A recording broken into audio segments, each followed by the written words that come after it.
Nurunasi. Kapag nurunasi, ang sige na mo. Ano naman sa tumambang ka?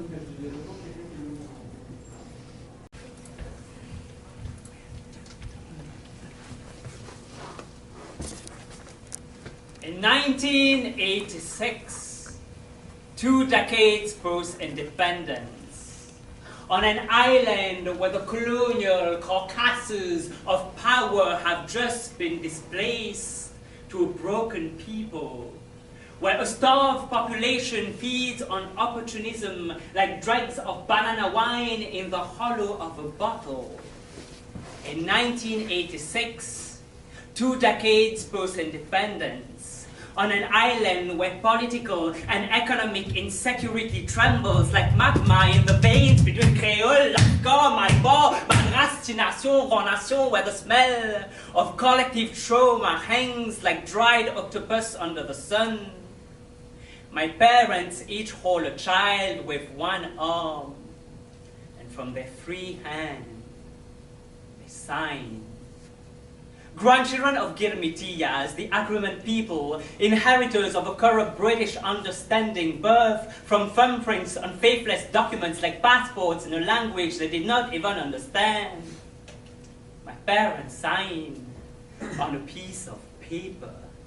Indentured muscle memory works its black ink in the tip of the pen. Doubt and fear shake their soul. Peace and redemption settle their fingers.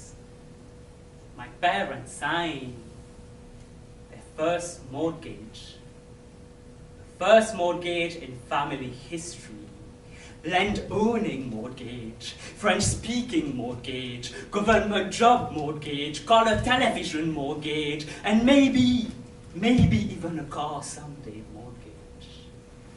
On the island of emancipation, where power is up for grabs, dreams are clouded with ancestral hopes and broken promises, and artifacts made of gold can be found on the rocks if you think long and hard enough.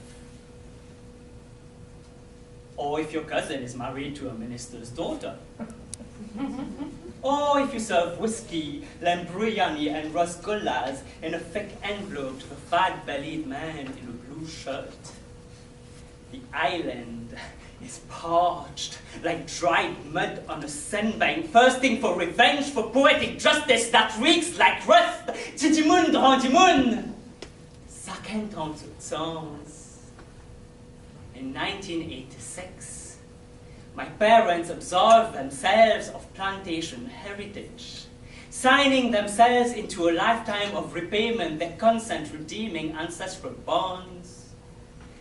Buy a piece of land on which leans a room, an outdoors kitchen, an outdoors toilet, formerly the residence of ban domestique.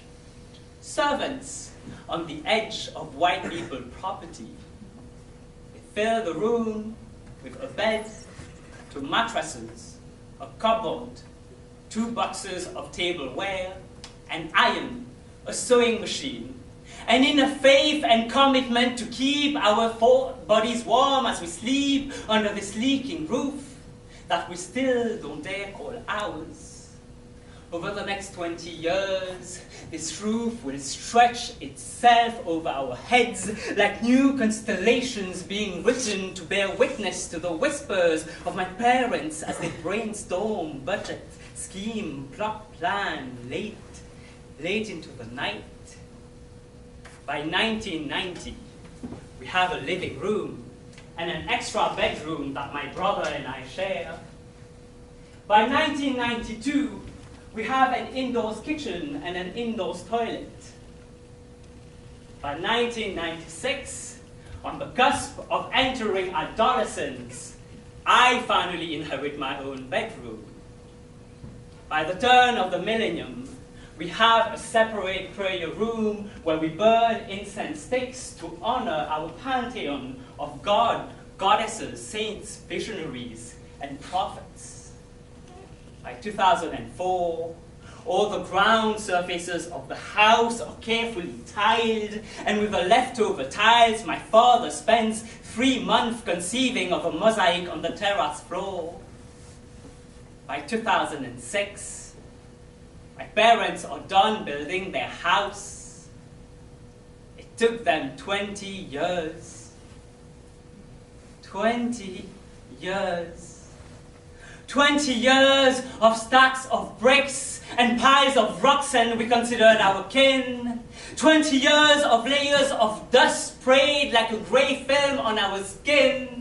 20 years when I watched my father make miracles with his bare hands and then arch back like a superhero. He parted the ground underneath our feet to lay the foundation of our safety. Like a god, he rose walls from dead earth to offer shelter to our bodies, surfaces of security, walls of redemption, the alchemy of mixed concrete, the anagram of placed bricks that he placed like marble tiles over this piece of land that he wanted to claim as ours.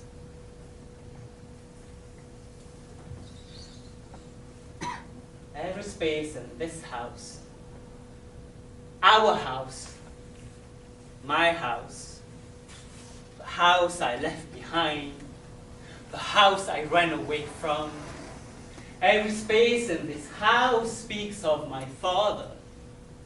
The surfaces smell of his cemented hat soaked in sweat. The roof heats up like the burnt skin of his cheeks. The tile floors slip like his glass frames of his nose. The walls have the callous texture of his dried hands like sandpaper. Every door frames his pout, his lower lid pushed forward.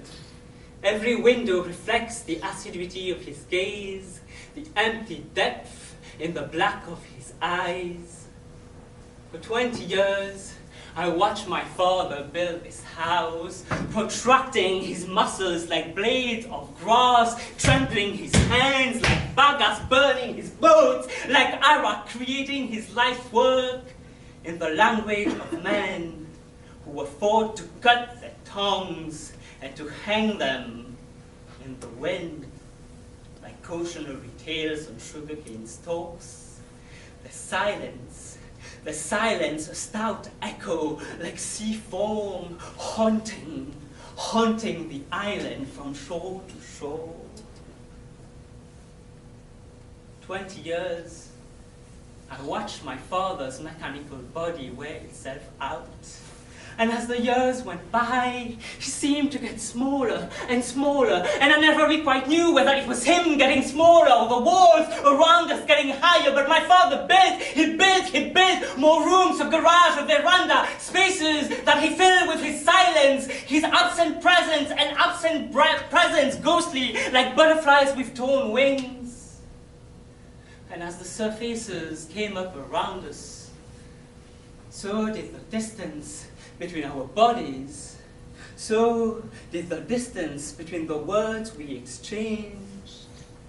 The walls echoed his silence, his voice never to be heard, his quietude reflected in the sulkiness of his work, in the ceremonious sipping of his afternoon tea, in the bitter burn of his right hand against my child's face whenever he caught me in a tress. Father lived up to his legacy, a legacy of men who were forced to swallow their tongues.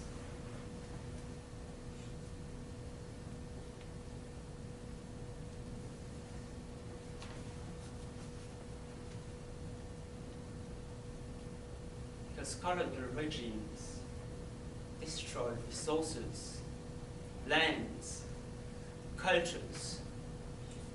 Colonial regimes also destroyed the languages of love. This house speaks of him in an invisible language only men like him know how to use.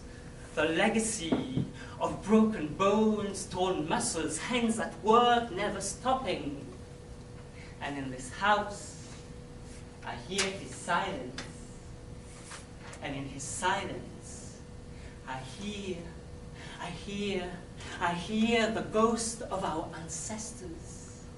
our long lineage of displaced and misplaced people cramped into this house that he built, a place where they can finally come to rest.